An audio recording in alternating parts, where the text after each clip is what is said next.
You're listening to Tea with Tolkien, a podcast for The Hobbit at Heart. We are on week 9 of our Silmarillion read-along, and this week we are going to be discussing chapters 13 and 14 of The Return of the Noldor and of Beleriand and its Realms. These chapters are a little bit funny to me because chapter 13 covers a few hundred years of Middle-earth history, whereas chapter 14 is pretty much just a detailed description of a map. So I thought it was a little bit funny to be discussing them together. We've got a lot to cover this week, so I'm just going to get going with chapter 13 of The Return of the Noldor. As Feanor and his sons came to Middle-earth, they burned the ships at Losgard. Unbeknownst to them, this scene drew the attention of the servants of Morgoth. The hosts of Feanor, not really knowing what was about to happen, passed into the land of Hithlum and made their dwelling in the region of Mithrim. However, suddenly the servants of Morgoth attacked the Noldor at their encampment. This was the second battle in the Wars of Beleriand, called the Dagor Nuin Gileath, and the Noldor were victorious. However, driven mad in wrath, Feanor has been emboldened by this small victory, and he now believes that he can take on Morgoth himself. And so he is just like, I feel like he's just kind of like drunk with rage, and he can't be stopped. So he's rushing towards Morgoth, and he ends up rushing out ahead of his hosts. And so he suddenly finds himself alone and is then surrounded by the servants of Morgoth, which was a big mistake. He was then smitten to the ground by Gothmog, Lord of Balrogs. He would have died there, but his sons came and they rescued him. They carried him back towards Mithrim, but he died along the way, and his body, instead of just like dying like anyone, his body actually fell to ash as his fiery spirit left him. Tolkien writes, "Thus ended the mightiest of the Noldor, of whose deeds came both their greatest renown and their most grievous woe." After this, the Noldor met the Grey Elves in Beleriand, and they were glad to see one another, but their speech had been sundered, and so it was kind of hard for them to communicate, and they didn't really get along that well. Later, an embassy came to the sons of Feanor from Morgoth, and they were basically like pretending like they had been defeated, which everyone saw through. So Maedhros decided to meet with Morgoth's ambassadors in bad faith, and they had both kind of decided to try and outdo one another, so they both sent more forces than they had agreed upon. However, Morgoth's hosts were more numerous and stronger, and so Maedhros was then taken hostage by Morgoth. Morgoth made an absurd demand that the Noldor would forsake their war against Morgoth and depart Beleriand, and then he would return Maedhros. But they knew that he wouldn't do that anyways, and they were bound by their oath, so the sons of Feanor were unable to agree. And so Maedhros was hung by the wrist from a precipice upon Thangorodrim. Now the people of Fingolfin arrived in Middle-earth, and they came to Mithrim as the sun was rising. They settled in the region of Hithlum by the northern shores of Lake Mithrim. The people of Fingolfin and Finrod had no love for the people of Feanor, and they consistently worked against each other.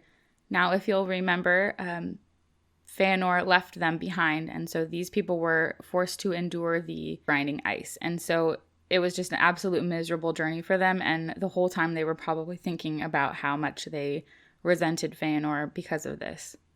Tolkien writes, "Thus, because of the curse that lay upon them, the Noldor achieved nothing, while Morgoth hesitated, and the dread of light was new and strong upon the orcs.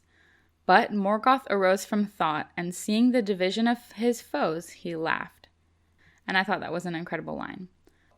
After a while, Morgoth sent out these black smokes across the land and poisonous vapors, and basically anywhere they touched became rotted and nasty.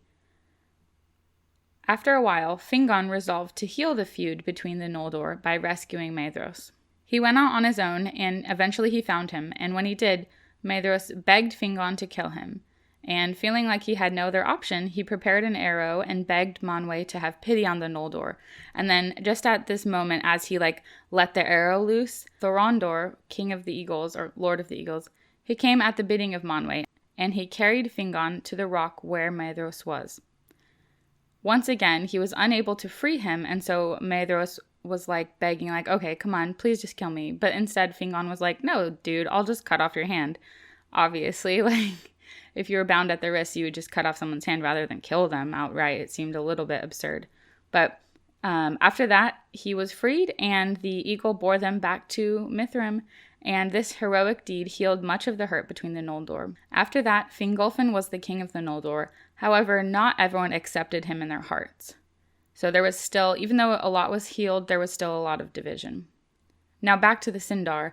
King Thingol was hesitant to welcome the Noldor, and only those of the house of Finarfin were allowed into Doriath because they could claim kinship with Thingol since their mother was Eärwen, Olwe's daughter. Angrod, son of Finarfin, was the first of the exiles to come to Menegroth, and he spoke to the king, but he did not tell them about the kinslaying or the burning of the ships, because he thought that at that point all hurts had been forgiven and there wasn't really any need to bring these things up. So he wasn't deceitful on purpose. He had more of a pure heart, and he just genuinely didn't think that he needed to talk about it. Thingol would not allow anyone into Doriath unless they were his guests or they sought him out in great need. So he didn't exactly have open borders at all in any way. The sons of Feanor were angered that Thingol didn't welcome them warmly, because we all know how arrogant the sons of Feanor were. And they were rash and violent, and many of the Noldor were kind of stressed out around them because they would just kind of go nuts over nothing. And that doesn't really do a lot to promote peace or just regular society doesn't really do well when the people in charge are really hot-headed like that. Later on, the people of Caranthir met the dwarves, but their friendship was not very great, but they did profit from each other. And then after 20 years, Fingolfin made a great feast called Merith Adarthad, which sounds really cool, and it means the Feast of Reuniting. Elves from many regions came, and after that, there was a lot of peace for a long time. Tolkien writes that 30 years passed after that.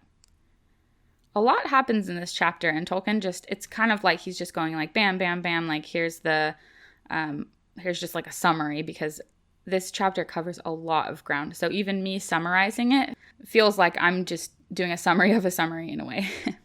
So later on, Turgon, son of Fingolfin, and Finrod went on a journey, and they slept on the banks of the river Sirion. There, Ulmo gave them dreams, but they didn't realize that each of them had dreams. They thought that they had each only received that dream, and they didn't talk to each other about it afterwards. So they both felt that they should prepare for a day of evil and establish a retreat. And they wandered a long time looking for hidden places to kind of establish their retreats. But they did this on their own because they had no idea that they both had dreams. Then there came a time when Finrod and Galadriel were guests of Thingol in Doriath.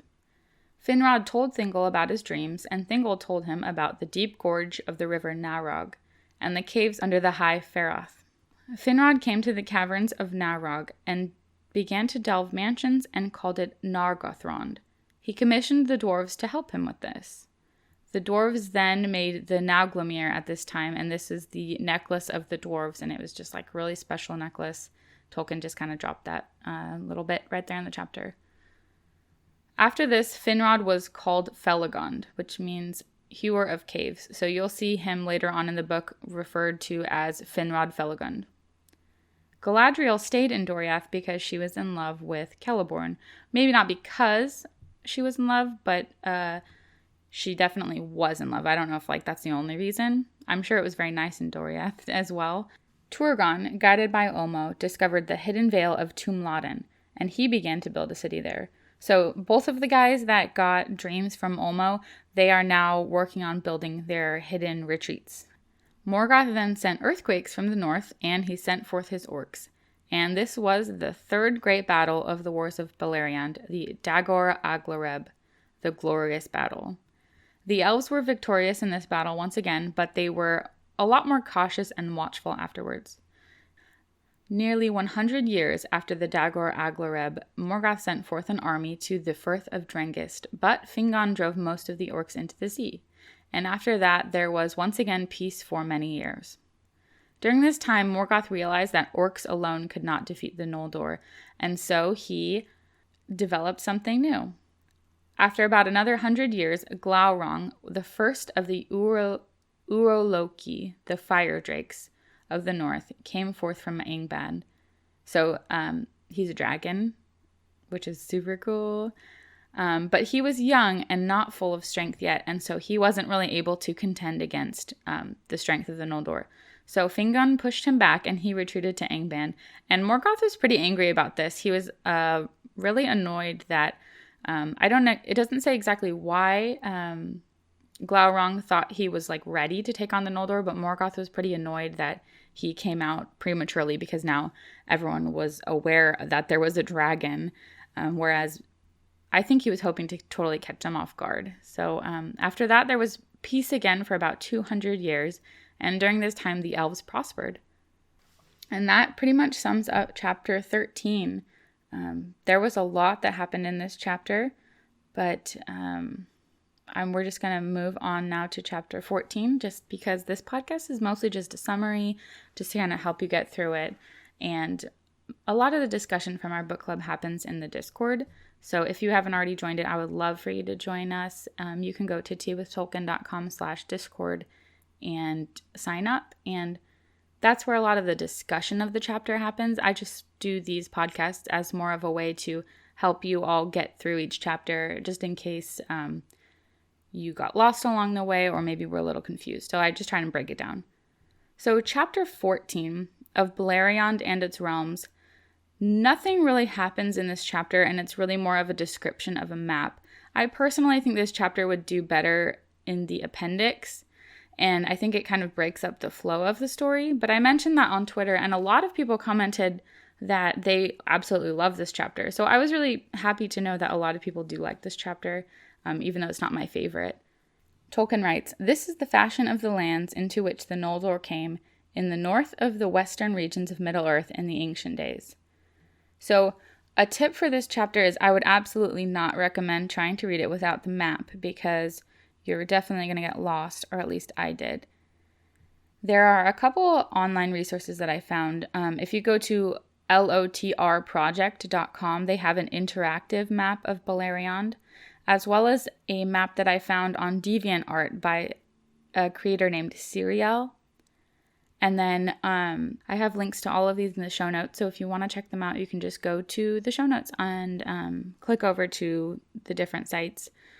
The Silmarillion Writers Guild also has a great summary of this chapter, as well as silmguide.com, which is a website created by the host of the Tolkien Road podcast, and he did a quick summary of this chapter as well. So essentially, the river Sirion divided Beleriand into two parts. So we've got east and western Beleriand, and then we've got Morgoth up in the north, and then far down in the south, we've got Osiriand, which is the land of the Green Elves.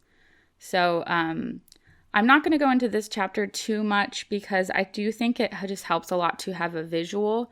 So we've got a quick summary up on the blog with a couple pictures of maps that I would recommend checking out if you would like to have some pointers on this chapter.